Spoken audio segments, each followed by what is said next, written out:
Hey everyone, you're wondering who I am? I'm Anthony.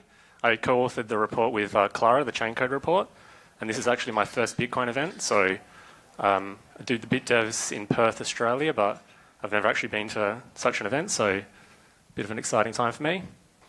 So Clara was referring to some numbers and trying to scope what the problem is. What is the vulnerable Bitcoin sphere look like? So I'm going to present some of that information and hopefully can inform some of the following conversations. I've got a bit of a Frankenstein setup here, so just bear with me. Okay, so the main motivation for this talk is to really establish how much Bitcoin is immediately quantum vulnerable and why is it quantum vulnerable. So when I was writing the report, I came across a number of figures, quotes for people to try and establish what is the risk of immediately quantum vulnerable coins, and that's coins that have their long-range attack, or they have public keys exposed. So 5 to 10 million, very precise number. That's from Project 11. That's 6 million. 25, 20%. So what is it? So this is what I was looking to establish.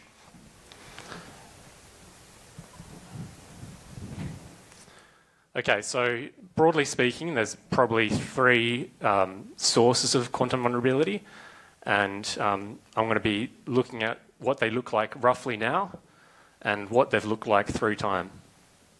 So we've got the address reuse problem. So those are the revealed keys and scripts. We've got the inherently vulnerable script types, so pay to pub key, pay to multisig, and pay to taproot. We've got fork exposure. So I'm only focusing on Bitcoin Cash, but you could go further and look at SV, Gold, Diamond, all those forks. But we focus on Bitcoin Cash. So that's the first part of what I'm talking about.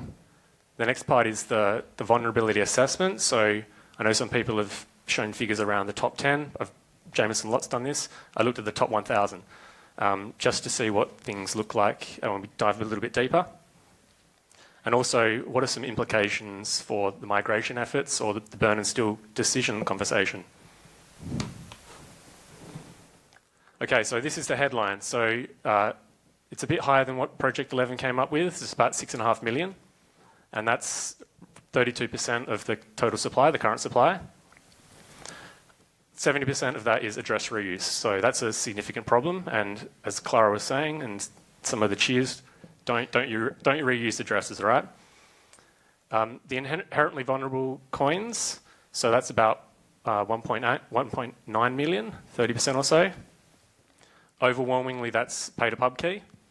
Pay to taproot is a growing cohort of that, and pay to multisig is only actually 69 Bitcoin, so it's tiny. Then we've got some exposed from fork. So that's where we have the spends on the fork, but they still remain as UTXOs on Bitcoin. That's only about 150,000 Bitcoin. And a lot of these figures that I'm presenting is block height 900,000, which is in early June. So just to clarify what address reuse is, that's when we have at least one spend, but there's still UTXOs associated with the address. And we're only looking at the hash script types. So that's pay to pub key hash, pay to script hash, and the witness versions of those. So we already have the exposed keys for pay to pub key, so we just carve those out of the analysis. This is very visual heavy, so I've got a lot of visualizations in the talk. Okay, so what was the methodology? So we went back about 10 years, or a bit more than 10 years, from block out 400K to 900K, and in 50K increments. And we basically reconstructed the UTXO set, and we're looking for UTXOs that had associated with reuse addresses, the vulnerable script types, and just generally trying to understand what the UTXO set looked like at those various points. And then when we did the Bitcoin Cash fork exposure, post the fork, we look for which TX outputs have been spent on cash but remain unspent on Bitcoin. And then we only consider the marginal contributions, so don't try and double count things, I suppose. And so I did this analysis using Google's BigQuery, so there were some quirks involved with those data sets. but that allowed me to sort of scale up these numbers and combine the two data sets. And I believe, I don't really know how large I would have liked to look at SV just because it's a novelty, but I think that blockchain's in the order of terabytes, so I wasn't going to do that.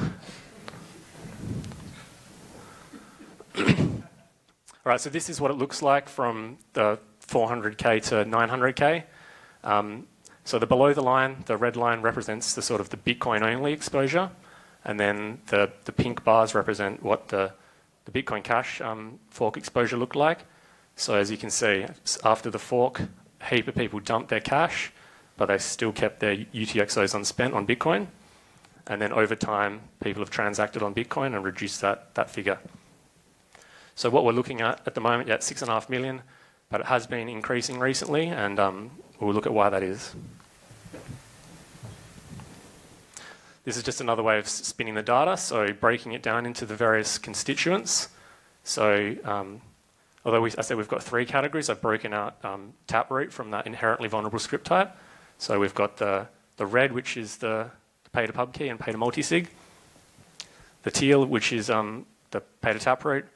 Then the reused, the sort of the hashed colouring, and then the cache at the pink at the top. And as a breakdown, as percentage of the total volume of quantum vulnerable, this is what we're looking at. Okay, so I'm just going to now dive into some of the address reuse aspects.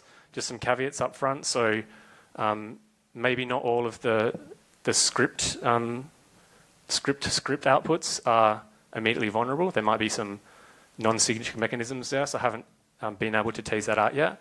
But I've just assumed that the majority of these types are like exposed pub keys due to their use for multisig and the like.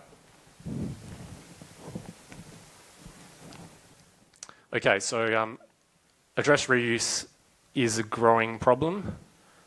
Surprisingly enough, I think we've been talking about it in the community for many, many years, but it has escalated, and it has had some periods where it's in particularly blown up or increased.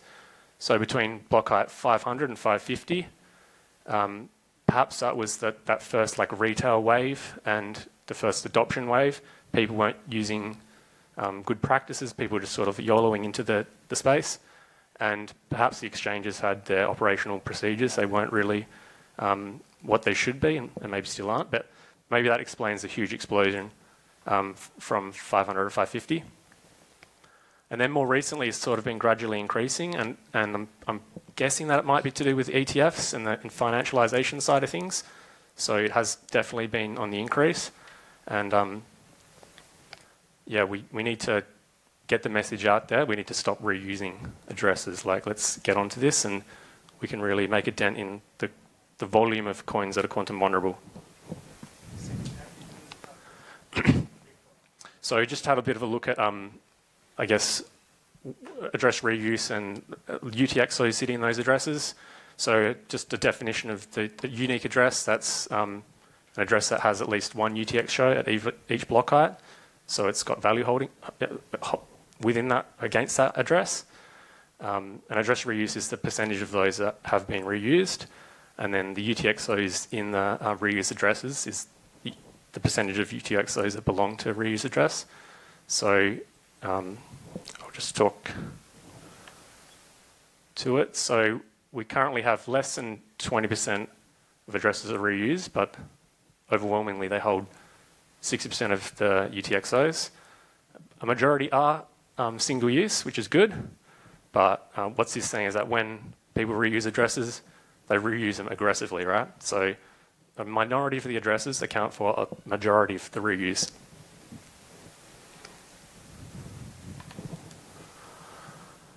And this is just looking at, again, over time to see what the trends look like.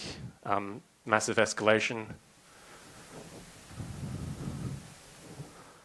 Okay, so moving on to top 1,000 addresses. So this represents about 6 million Bitcoin, so 30% of the supply. The first address, which is Binance, holds 250,000. and the 1000th address, which was unlabeled, had 1,700. So in that 1,000, there was almost 30% reused, and those represented 2.73, and that's like 45% of the total holdings of the top 1,000. This was from the resource that a lot of people refer to, the rich list, and we do use the labels there. I guess there's a caveat here that these labels probably have been derived from the fact that when an address is reused, we can get some information about who it belongs to. So there's probably a bias to having these addresses like labeled because they are reused, and so ones that aren't reused, they still probably belong to an exchange. We just can't confidently identify that to be the case. It's not public knowledge. Okay, so this is the top 10, and of those top 10 addresses, yeah, it doesn't look great. Bit of a worry. They're all labelled except for one of them.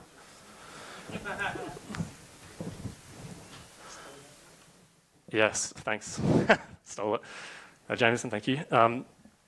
So now looking at the of the top 1,000, picking out all the labels and organising them together and associating them with particular entities and getting a breakdown of the funds. So Binance have a number of addresses in that top 1,000, representing 600,000 Bitcoin, and 500K or so is reused. And there's heavy reuse across, again, there's a bias to this, but there is heavy reuse across the exchange holdings. There's like notable absentees from these labels like Coinbase Prime and the like they obviously have some better practices than the rest of the industry. But yeah, it's a bit of a concern that we have this sort of behaviour from some of the leading companies in the space. And this is just a breakdown of looking at, for the top 10 holdings associated with each script type, like how is their reuse and who do they belong to. It's across, I guess, all script types. It's a problem no matter which, I guess, operational procedures you're using or companies are using. Okay, so what are the implications of some of this for the burn and steal decision, the dilemma? Well, we've got three main sources of the quantum vulnerable. We probably can consider the Bitcoin Cash stuff happened 8 years ago now. Maybe most of those can be transacted. They're still active, so maybe they can be still moved today. I think that's maybe a fair assumption. So probably we don't really need to worry about those 150K. They can probably carve that and say, look, that probably is not truly quantum vulnerable. If people want to transact, they probably can. So we'll set that aside. For the reuse side of things, what does it look like? Like, can we kind of put some bounds on that? And the way to do this, we're just looking at last activity as like some measure of can this stuff be moved, right? So I guess as the bias, the longer things have remained unmoved, the more likely they are to be lost or unmovable, unspendable. And so we're just using this as a yardstick to work out, okay, can these be moved possibly?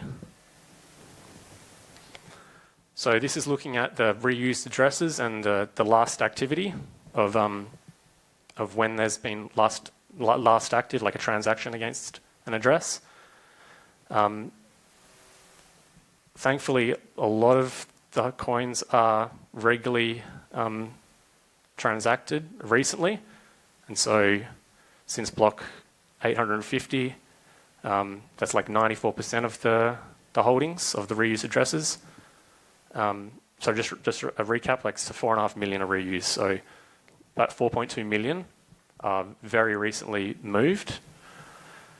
Maybe if we go back beyond 10 years, that represents only 50,000 coins. So coins that haven't moved in 10 years from the reuse side of things, it's small, it's negligible. And so maybe with reuse addresses, there's, again, people can actually transact with these, they're potentially spendable, and if push comes to shove, most of these coins will become non-vulnerable. Okay, so this is just a bit more of a breakdown. Probably, I mean, you can challenge me on this, but I think that this is probably the best way we can think about it. Maybe most of the the reuse addresses, they maybe are also movable, can transact with them.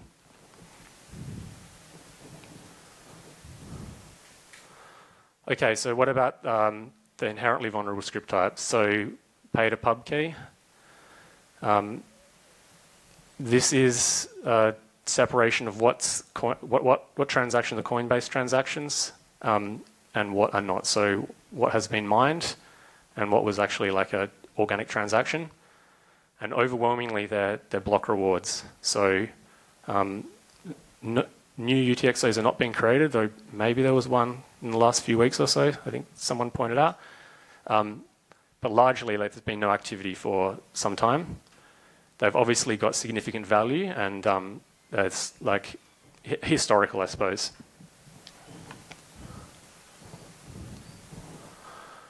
So what about pay to multi-sig? Yeah, so this is interesting because they're actually, surprisingly enough, being created quite regularly, but the value is tiny. So it's 69 Bitcoin, but like 2.5 or 2.2 million UTXOs. They're all stamps? Yep, they're all data carrying alike. Is it stamps? Okay. So do we need to worry about this? Yep. This is another interesting one, pay to tap rate. So both growing in number of UTXOs and Bitcoin encumbered, but still at the moment it's only 150,000 coins. However, what's the UTXO size? It's kind of big. We'll talk about that in a moment. And also most of them are key spent. So this is from B10C's mainnet observer, great resource, lots of beautiful visualizations, so check it out. But certainly key spend path seems to be the favoured route for these. And I guess BIP360 is proposing to remove that. So it's something to be aware of, that this is how most people are using pay to tap rate at the moment. So there's going to have to be some behavioural changes or...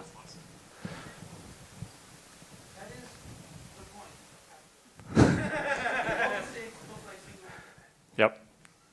This is just something to be aware of. This is how it's being used, and that's we're talking about cutting that off, right? So also this comes from that UTXO set report that Mempool Research did, and most of these 60 million or whatever it is, they're uneconomical UTXOs, so they're tiny. They're between 0 and 1K. They're all over the dust limit, and now that we're dropping the fee rate by a factor, they're very much spending. Okay, so they are economic now. Right, so let's see what happens then.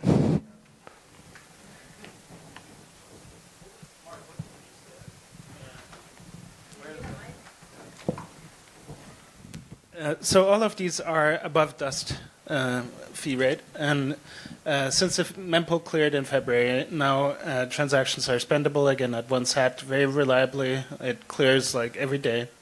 And recently we've seen that about 28% of the hash rate is mining transactions that use even fee rates below the prior default minimum relay transaction fee rate of 1 sat per vbyte. So there's been recently a little bit of debate on a pull request to Bitcoin Core that drops the minimum relay transaction fee rate to 1/10 of a sat per vbyte.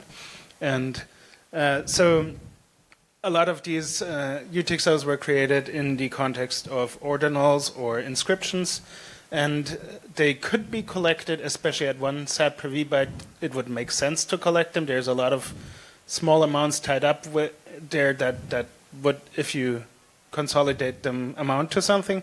But if the fee rate drops to 1/10 of a sat per vbyte, then that is, well, really worth doing. So we've been seeing a bunch of transactions sitting in the mempool queue below 1 sat per vbyte, consolidating these 296 sat per vbyte page taproot inputs at like thousands of them in one transaction. So this cleanup is happening a little bit. But still, the year-to-date trend is that page taproot is up in count by like 50,000 UTXOs. So even while all the tiny stuff is being now a little bit consolidated, we still have more page taproot outputs than at the start of the year. And then they'll just go lower, right? The average value goes up. Okay, so what does this all say about what the situation looks like? We probably already all knew this, but paid pub key is the real problem. So it's almost 9% of the current supply, and don't want to idolize anyone, but like this is what Satoshi said about lost coins, and maybe these are lost coins. Paid multisig, yep, stacks, got that mixed up. And paid taproot is a secondary issue. It's a small but growing share. Generally keep us spent, and some relation with our BIP360 there. Okay, so although we have this headline of 6.5 million that is immediately quantum vulnerable, and 4.5 million of that is address reuse, and probably most of those can be moved as spendable. And then we have that top 1,000 to be more egregious reusers than the general population. We've got the fork exposure, 150,000. Probably most of those can be moved as well.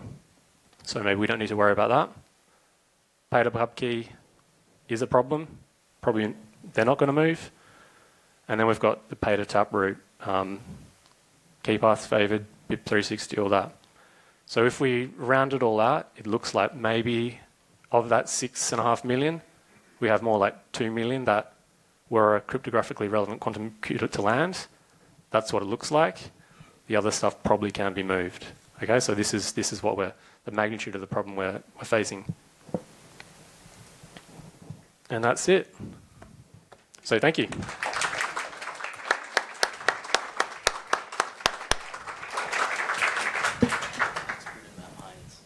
All right, thank you.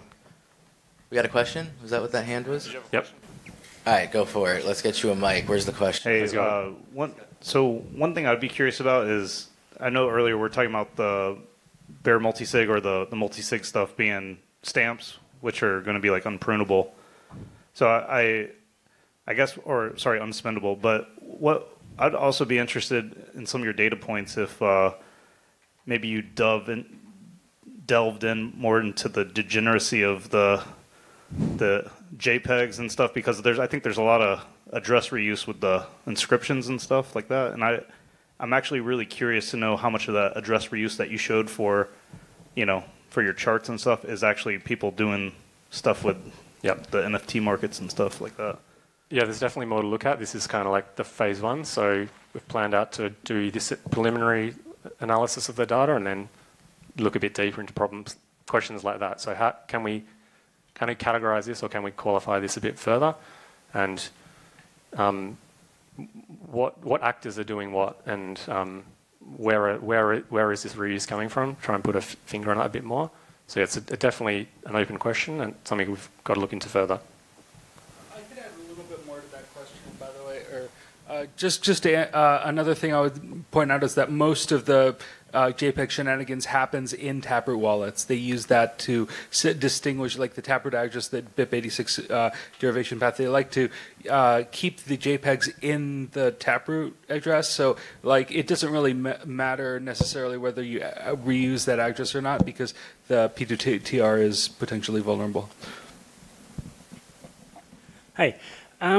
So it looks like you've mostly focused on public keys that are publicly known to be exposed. But there are many protocols within Bitcoin and layers on top where public keys are shared with some parties. Like even within Lightning, you share public keys with your counterparties. There are wallets out there that share their XPub information with servers.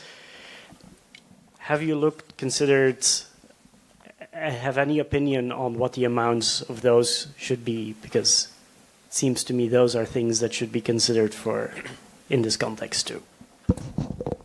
Yeah, that definitely warrants a further discussion. No, we haven't at this point.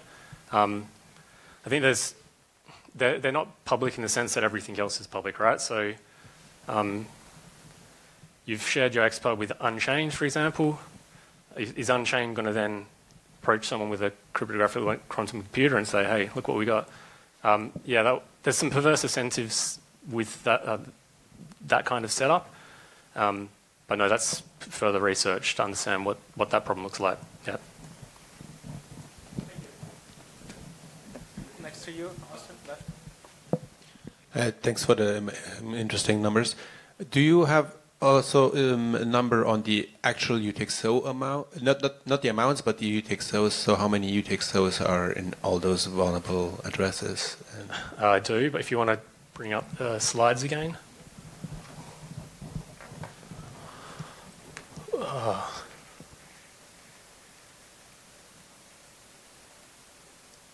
Like this? Yep. Maybe you could read to us because we can't read that. Okay, sorry if you can't read at the back. So, block 900,000, we got pay to Taproot 600 million, pay to witness pub key hash 45 million, pay to pub key hash about 50 million again, and witness script and script 13, 2 and 13, 2 and 13 respectively. So yeah, that was definitely, I guess the number is not about, it's less than 190 million at the moment. It's more like 168 or so, 170. These are the types that exist in UTXO set today, not which of those pay to pubkey hash are reused. Yeah. Or am I misinterpreting? Okay, so I haven't separated it out. That's not me, that's a Windows computer. I've got a Mac.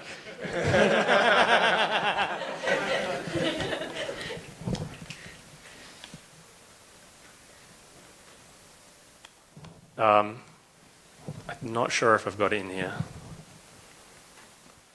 Okay, I can talk about it later. Just one more question.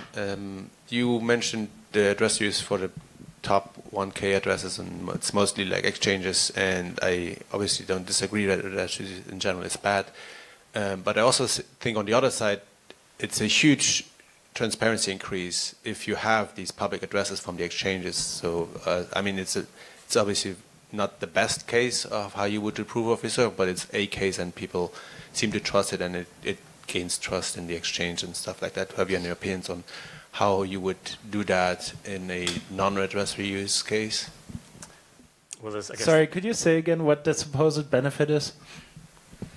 The supposed benefit is that if I want to if I have fiat in my bank account and now I have to make a decision which exchange do I go to, and you have like a bunch of exchanges that publish their proof of reserve for the last 2 years, and it's all in that address, and I know they have like this big cold storage wallet. That gives me more trust to like wire my money to this exchange instead of something who doesn't publish anything. I mean, I'm not saying it's the best thing, but it's like a thing that people do today, and I'm wondering like if we don't have an address we use for cold storage wallets of exchanges, what would be a better way to do it? Should I take the question? I don't know, I mean, there are Merch clips knows about everything. proof of reserves. There's multiple methods that have been popularized over time that do not base their proof of reserve on address reuse. They generally are based on the output signing stuff. That's one of the big shaving points why the message signing hasn't been adopted for new output types, because people on the one hand are worried that it's going to be used by nation states to force Bitcoin users to show their funds, not just report how much. And but the message signing stuff works, it's implemented, and some exchanges very successfully have used that to prove to their own users or to their investors their reserves. I don't think that address reuse is actually relevant. It's like the signed message. I mean, doesn't just signing a message also leak the public key so it doesn't address the issue? That's true. In Europe, that's actually a thing already. So another point to that, and any kind of address-based transparency only shows one side, namely the on-chain holdings. It doesn't reveal anything about how much fund they claim towards their users. And a transparency report that doesn't have both is pointless. So I don't see the point. Well, let's give another round of applause for Anthony.